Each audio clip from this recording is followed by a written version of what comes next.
This story begins in the small town of Plattsburgh, Missouri, where Julie Keown grew up surrounded by family and the close-knit Midwestern community.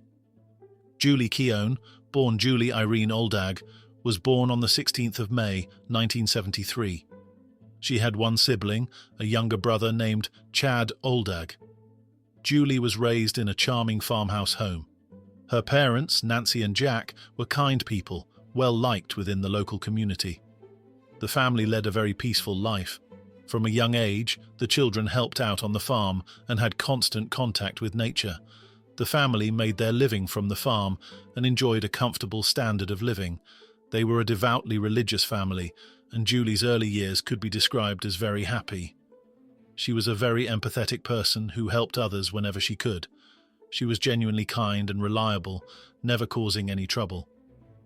Julie was a good student and, thanks to the support of her parents, attended some of the best schools. After finishing secondary school, she decided she wanted to become a nurse. She applied to William Jewell College in Liberty, Missouri, where she stood out among her peers. Julie was hard-working and had many friends, yet something was missing from her life.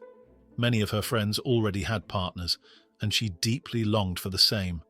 So, one of her friends arranged a blind date for her with a student from the same college. That student was James Keown, a year younger than Julie and quite popular in their community. James was very ambitious and dreamed of a career in radio. He was involved in the college radio station, which was how he was known around campus. James looked up to his father, a well-respected lobbyist. The Keown family was fairly affluent. His parents, Jim and Betty, took great care of their children and supported them strongly. James had 5 siblings, all attending good schools and destined for promising futures. James stood out from the crowd. Some thought perhaps a little too much. He certainly liked being the center of attention. While this annoyed some, there was also a group of people who liked him very much. Julie was his opposite, calm, caring, and patient. It seemed that James needed exactly this kind of person in his life.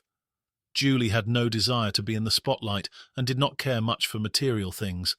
At times, she was even a little withdrawn. But from their very first date, there was a spark between them, and they soon started seeing each other. They became the classic school couple. Everyone knew they were together. They brought out the best in one another, motivating each other to work hard and study. Both were pursuing their dreams.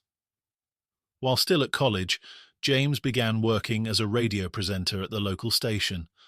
After graduating, the couple married and embarked on a new chapter. They were a very happy married couple with a stable financial situation. James worked in radio and earned a good salary. They moved to Kansas City, where Julie also found work as a qualified nurse at a local hospital. Julie was an excellent nurse, performing her duties diligently and putting her whole heart into her work. She treated each patient as an individual. Her colleagues and superiors praised her highly. The same passion was evident in her husband, who quickly climbed the career ladder and was working at 2 radio stations. James had more work, but also earned more money. The marriage involved a lot of work, and they were rarely at home.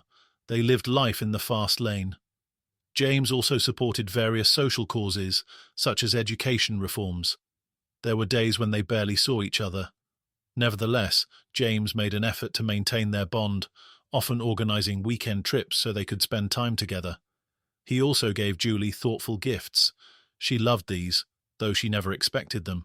She adored him and was deeply in love. In the early years of their marriage, they moved frequently due to James's career.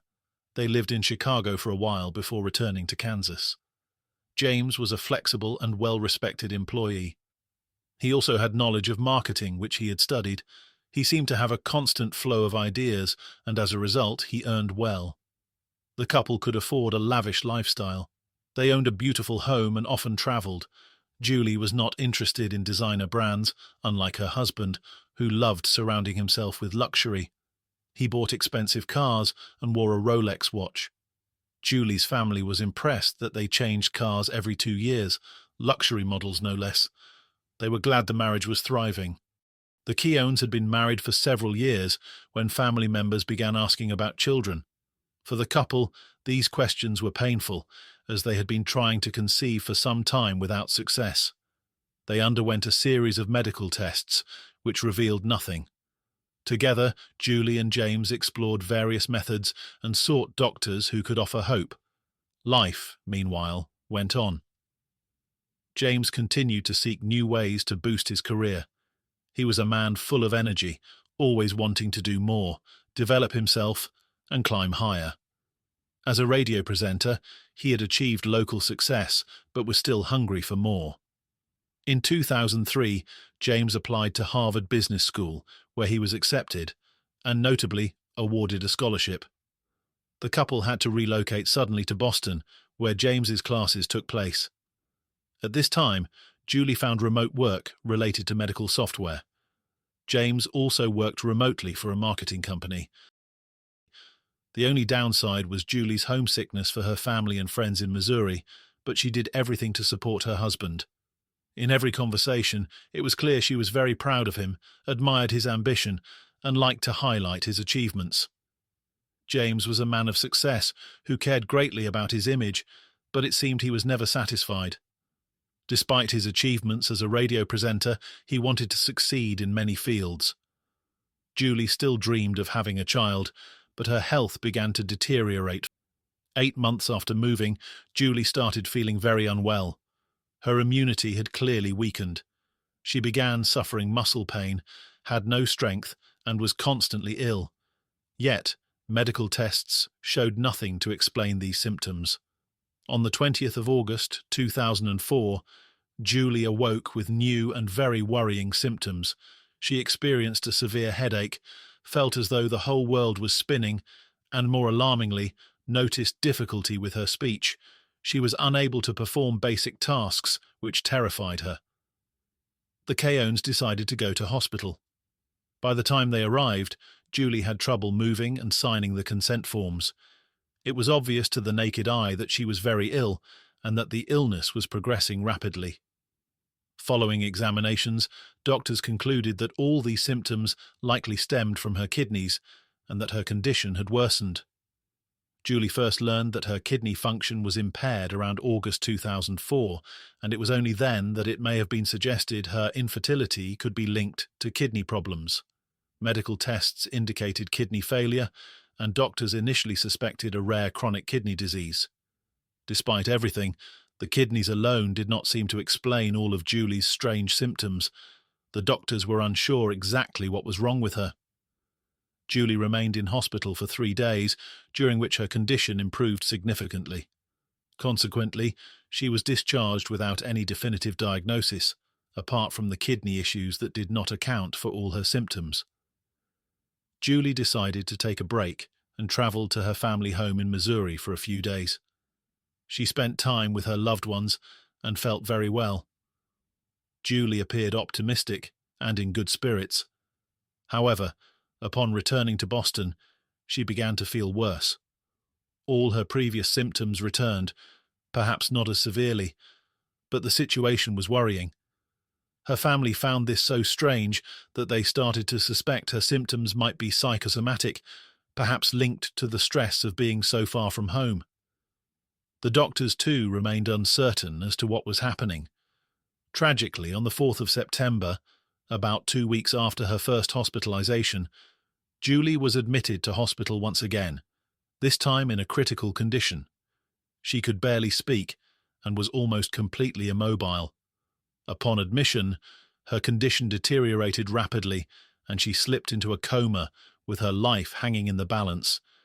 The doctors were convinced that the kidneys alone were not to blame. Something very wrong was happening to Julie, and some invisible illness must have caused all these dreadful symptoms. A series of tests was conducted, but everything aside from the kidneys initially appeared normal. Gradually, however, other organs began to fail as well. With no clear answers, the medical team decided to run toxicology tests. In fact, it was one of the nurses who suggested these tests, a fortunate coincidence, as such screenings were not routinely performed. These tests revealed the presence of ethylene glycol in Julie's system. Ethylene glycol is a chemical commonly used in antifreeze and engine coolant. It can cause symptoms like those Julie was experiencing and can be fatal. On the very same day, 4th September 2004, Julie's family arrived at the hospital. By then, her condition was extremely serious and she was unresponsive. There was no contact with her. Sadly, her family had arrived too late. 4 days later, on the 8th of September 2004, Julie passed away. Despite excellent care and the diagnosis, it was too late to save her. Julie's loved ones struggled to understand how this had happened. After all, just days earlier, she had spoken to them and seemed well. Her parents quickly learned of the toxicology results and realized someone must have given their daughter this poison. Naturally, suspicion fell on her husband. The Oldags had no idea why he would do such a thing, but they reported their concerns to the police. By then, the investigation was already underway, as was standard procedure. The authorities began collecting evidence and following leads. Meanwhile, James appeared to be a grieving husband, unable to explain what had happened. Of course, he denied any guilt and suggested that perhaps Julie had ingested the substance herself. She had been downhearted by the move, her health problems, and their struggles to conceive. One nurse who had suggested the toxicology tests later admitted that James had seemed suspicious from the outset. He answered all the questions addressed to Julie and gave the impression he was completely in control of her. This could have been true, but equally, with Julie's speech difficulties, it was possible he was simply trying to help her. At one point, James proposed the theory that his wife might have drunk the antifreeze by accident, perhaps mistaking it for something else. Investigators found his behavior strange, especially given that Julie had a life insurance policy worth $250,000. But for wealthy James, was that a significant amount worth risking everything for? It seemed he had enough money and did not need the policy payout, unless he was not as affluent as he appeared. A few weeks after Julie's death, the landlord of the Boston apartment the couple had rented contacted investigators. It turned out James had abruptly vacated the property without any notice, leaving behind personal belongings, including Julie's wedding dress, their wedding rings, and photos from the ceremony. This struck investigators as very odd. If James had no involvement in his wife's death, why leave behind such keepsakes?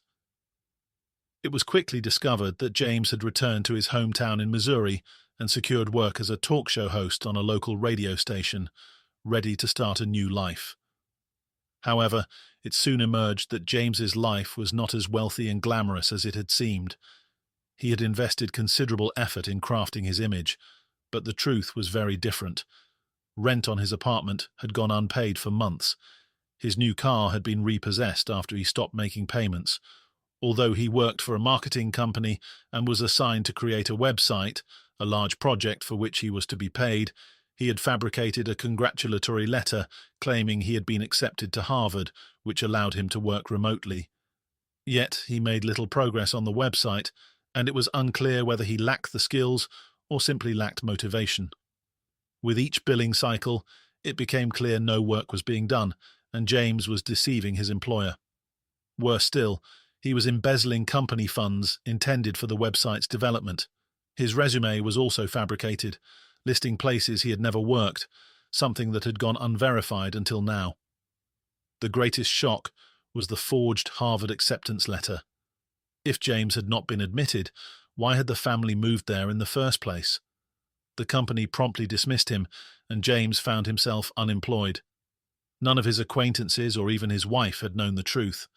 James pretended to go to work every day, bought new expensive furniture, and drove a luxury car. His lifestyle remained unchanged, so no one suspected a thing. Since he always paid the bills, he simply lied about it. Meanwhile, electricity was about to be cut off due to unpaid bills. James had no job and no money. In that context, his wife's life insurance policy suddenly appeared to be a very plausible motive. Back in Missouri with money from the policy and a new job, James told new acquaintances that Julie had died of a mysterious illness or that she had taken her own life. When asked what he intended to do with the insurance money, He enthusiastically said he planned to buy a new BMW. He even told one friend that he had started seeing someone and hoped to start a family in the future. Meanwhile, the investigation continued, with James as the prime suspect. However, evidence directly implicating him was lacking. In one conversation with friends, he remarked that he would not be convicted since the case was based only on circumstantial evidence. Strangely, he never denied involvement in his wife's death outright. In part, he was right.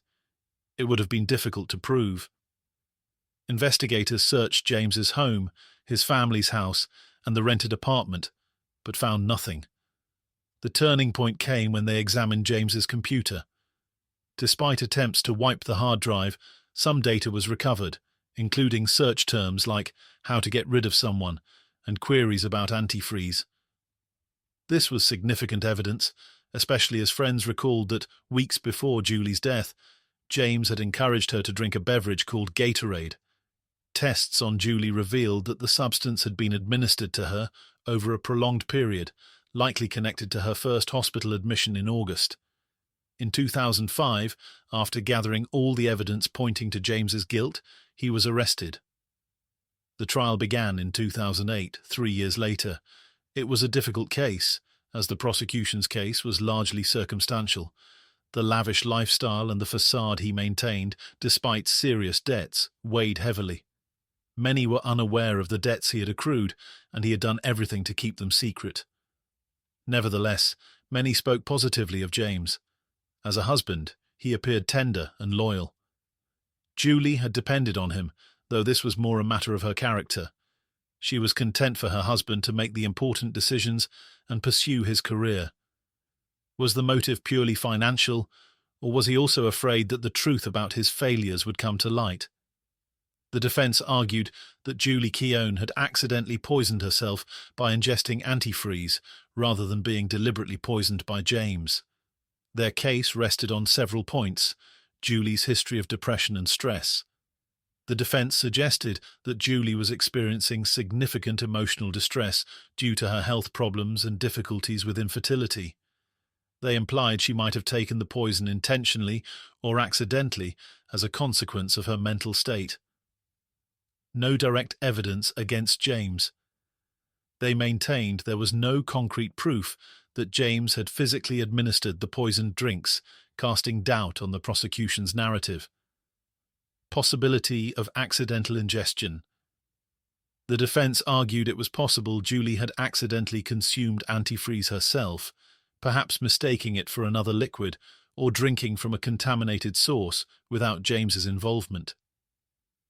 Challenging the toxicology evidence. They sought to undermine the toxicology findings and questioned the timeline of the poisoning, suggesting alternative explanations for her kidney failure. Ultimately, this line of defense was part of a strategy to raise reasonable doubt about James's guilt. However, the prosecution's case, highlighting James's motive, opportunity, and a pattern of deception, proved overwhelming and led to his conviction. No antifreeze was ever found in the couple's home, but it had to be there since Julie had ingested it.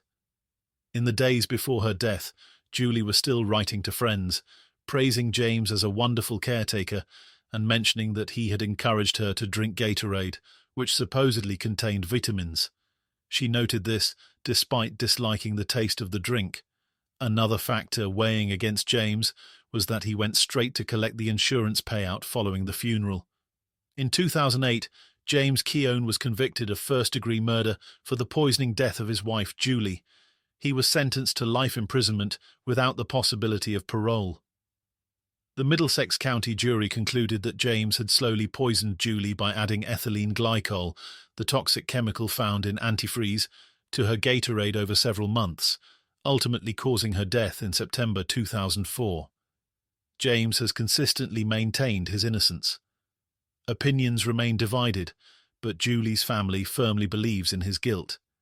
As of the latest available information, James Keown is incarcerated at MCI Norfolk, a maximum security prison in Norfolk, Massachusetts. His conviction was upheld by the Massachusetts Supreme Judicial Court in 2017, which rejected his appeals and confirmed that the evidence against him was overwhelming.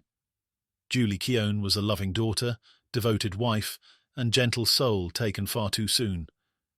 Her kindness, spirit, and warmth left a lasting impression on those who knew her. She will always be remembered with love and sorrow for the life she deserved. Thanks for watching. See you next time.